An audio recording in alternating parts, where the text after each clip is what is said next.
सुप्रभात बच्चों। कक्षा 12 की हिंदी आधार विषय की आज की कक्षा में आपका स्वागत है। आज हम पढ़ने जा रहे हैं श्री विष्णु खरे द्वारा रचित चार्ली चैपलिन यानी हम सब, इस पाठ का पहला भाग। आइए सबसे पहले लेखक श्री विष्णु खरे जी के बारे में जानते हैं। विष्णु खरे जी का जन्म 1940 में हुआ। उनकी प्रमुख रचनाएं हैं एक गैर रूमानी समय में, खुद अपनी आंख से, सबकी आवाज के पर्दे में, पिछला बाकी आदि। उन्हें अनेक पुरस्कारों से पुरस्कृत किया गया, जिनमें प्रमुख हैं रघुवीर सहाय सम्मान, हिंदी अकादमी का सम्मान, शिखर सम्मान, मैथिली शरण गुप्त सम्मान, फिनलैंड का राष्ट्रीय सम्मान, knight of the order of the white rose. आइए लेखक के बारे में जानने के पश्चात हम चलते हैं पाठ की ओर। बच्चों, यह पाठ चार्ली चैपलिन के विषय में है। इस पाठ में विश्व सिनेमा, विश्व साहित्य के समानांतर फूलने की बात कही गई है। दो महायुद्धों के बाद की दहशत, नए नए आजाद हुए देशों के भूगोल और उनकी नैतिकता, जो देश अभी औपनिवेशिक दास्ता से निकले थे उनके लोगों की मानसिक स्थिति, और विश्व सिनेमा में जिस कौशल से इन सब विषयों को दिखाया जा रहा था, उनमें और उनके विकास में चार्ली चैपलिन नामक इस महान अभिनेता के योगदान के बारे में बताया गया है। इसलिए यह पाठ हमें इस महान नेता के भीतर के इंसान को जानने का एक अवसर देता है। चार्ली चैपलिन हास्य फिल्मों के महान अभिनेता और निर्देशक थे। इस पाठ में लेखक ने उनके कला कर्म की कुछ मूलभूत विशेषताओं को रेखांकित किया है। आइए उनके बारे में जानते हैं। उनकी फिल्मों में करुणा और हास्य के तत्वों का सामंजस्य, समन्वय, यह सबसे बड़ी विशेषता है जो चार्ली चैपलिन की फिल्मों में दिखाई देती है। भारत में जहां पर सिद्धांतिक तौर पर, रचना के तौर पर हास्य और करुणा दोनों का कोई भी मेल नहीं, कोई ऐसी परंपरा नहीं है साहित्य की जिसमें इन दोनों का मेल दिखाया गया हो।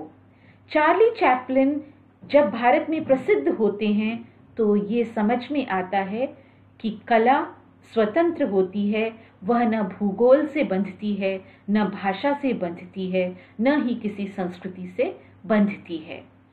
चैपलिन के समान अनेक हास्य कलाकार हुए हैं, जो हर देश में हुए हैं, हर उम्र में हुए हैं, और हर तरह का दर्शक उन्हें पसंद करता है। यह बात एक प्रश्न चिन्ह है।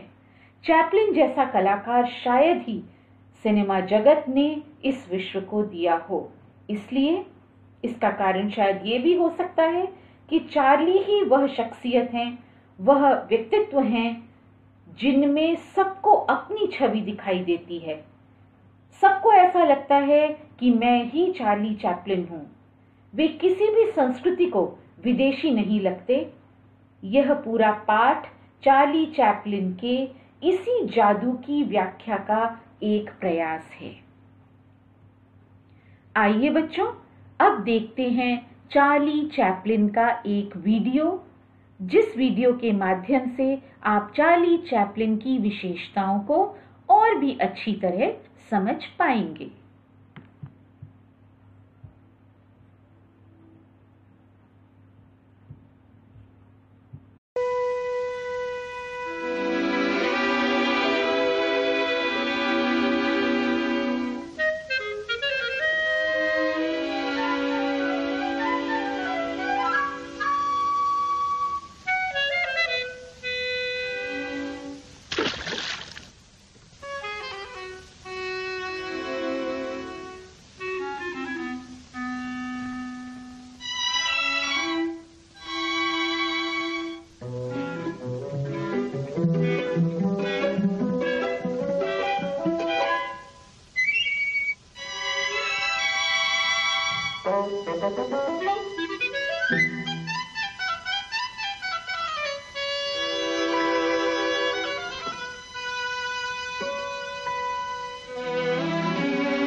तो आइए बच्चों, चार्ली चैपलिन के इस वीडियो को देखने के बाद आगे चलते हैं इस पाठ के प्रतिपाद्य पर, सार पर। हास्य फिल्मों के महान अभिनेता और निर्देशक चार्ली चैपलिन पर लिखे गए इस पाठ में लेखक ने उनकी कुछ विशेषताओं के बारे में बताया है।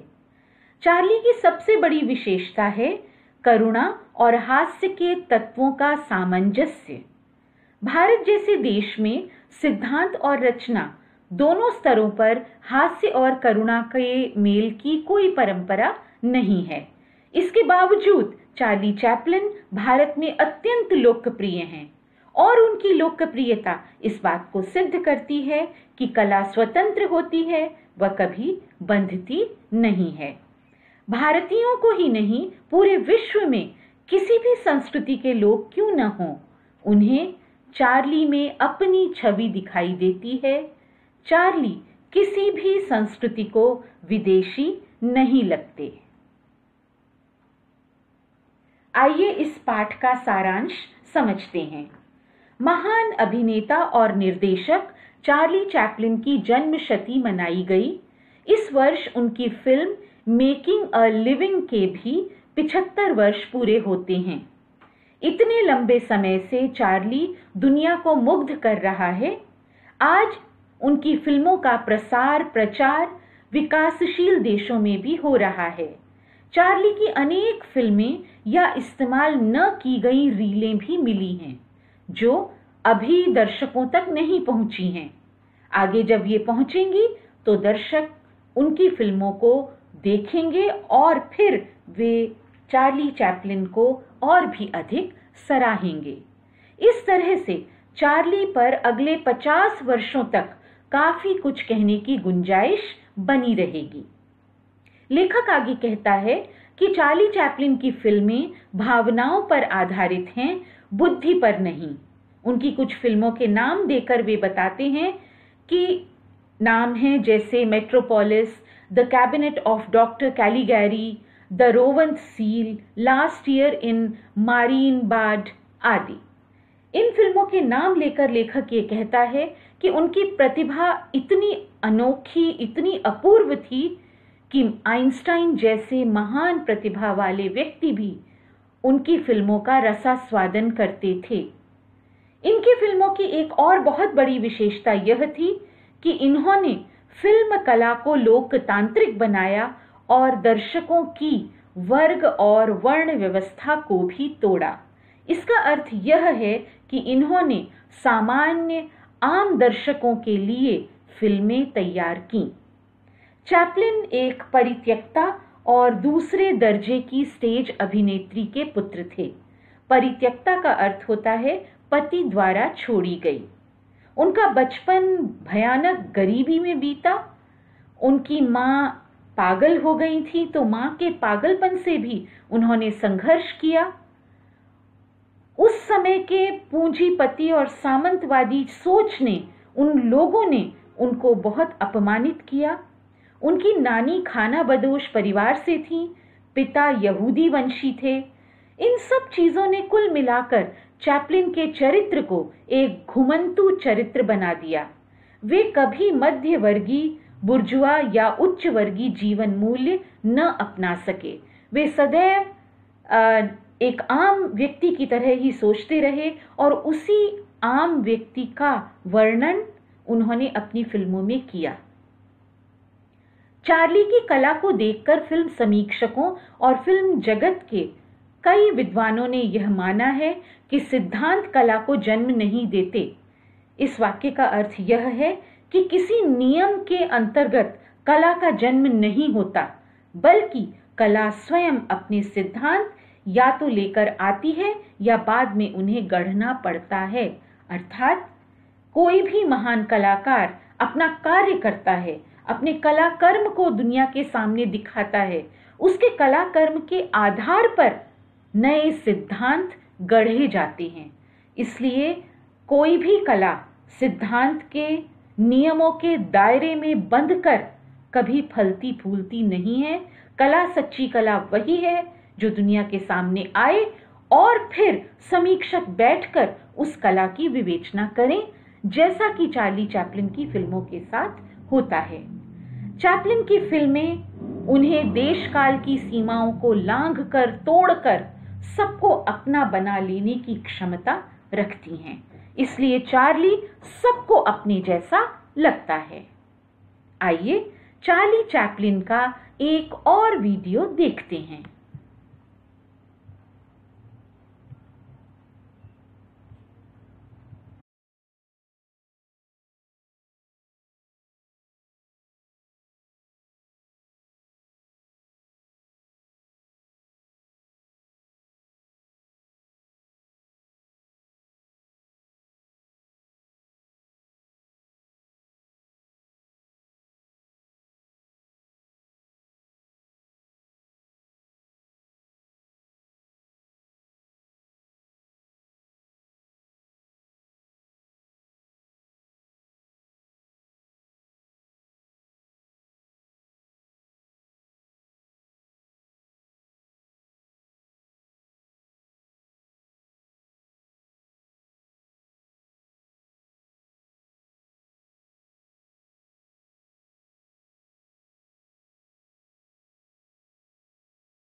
तो बच्चों, आपने चार्ली चैपलिन का यह दूसरा वीडियो भी देखा। आशा है आपको पसंद आया होगा। आगे बढ़ते हैं। चार्ली चैपलिन की फिल्मों में उनके किरदार में लोग अपने आप को देखते हैं या अपने किसी परिचित को चार्ली चैपलिन की जगह देखते हैं। चार्ली चैपलिन ने अपनी फिल्मों में भावनाओं को चुना, बुद्धि को नहीं। इसके दो कारण चैपलिन बताते हैं जो बचपन में उनके साथ बीता, बचपन का अनुभव था। पहला कारण है, बचपन में जब वे बीमार थे, उनकी मां ने उन्हें बाइबल से ईसा मसीह के जीवन को पढ़कर सुनाया। ईसा के सूली पर चढ़ने के प्रकरण तक आते आते मां और चार्ली दोनों रोने लगे। इस प्रसंग से उन्होंने स्नेह, करुणा और मानवता का पाठ सीखा। दूसरी घटना चार्ली के जीवन को बहुत अधिक प्रभावित कर गई। उन दिनों बालक चार्ली ऐसे घर में रहता था जिसके पास कसाई खाना था। वहां प्रतिदिन सैकड़ों जानवर लाए जाते थे, उनका वध किया जाता था। एक बार एक भेड़ किसी तरह से वहां से भाग निकली। उसको पकड़ने वाले कई बार उसे पकड़ने के लिए जब पीछे दौड़े तो गिरे, फिसले और आसपास खड़े हुए लोग जोर जोर से हंसने लगे। उसी समय वह भेड़ पकड़ी गई तो चार्ली उसके अंत को सोचकर मां के पास रोते हुए आया। यहां हंसी और रोना, इन दोनों का सम्मिश्रण उसने सीखा। चार्ली चैपलिन अपनी आत्मकथा में स्वीकार करते हैं कि इस घटना से उन्हें करुणा व हास्य तत्वों के सामंजस्य का ज्ञान हुआ। भारतीय कला और सौंदर्य शास्त्र में ऐसा नहीं होता, लेकिन चैपलिन भले ही भारतीय परंपराओं से मेल नहीं खाते, फिर भी वे भारत में इतने अधिक लोकप्रिय हैं। यहाँ चाहे हास्य और रुदन का मिलाप न होता हो, लेकिन चैपलिन की फिल्में इनका मिलाप करती हैं। वे कभी भी दूसरों पर नहीं हंसते, वे हंसते हैं तो सिर्फ अपने कृत्यों पर, अपने ऊपर। यह शक्ति किसी किसी में होती है और शायद किसी में नहीं होती कि वह अपने ऊपर हंस सके। चैपलिन को चैपलिन और चैपलिन को इतना विशेष उनकी यही विशेषताएं बनाती हैं। बच्चों, यह इस पाठ का पहला भाग था, इसलिए यहाँ पर मैं समाप्त करती हूँ। हम दूसरे भाग में मिलते हैं। तब तक के लिए बहुत बहुत धन्यवाद।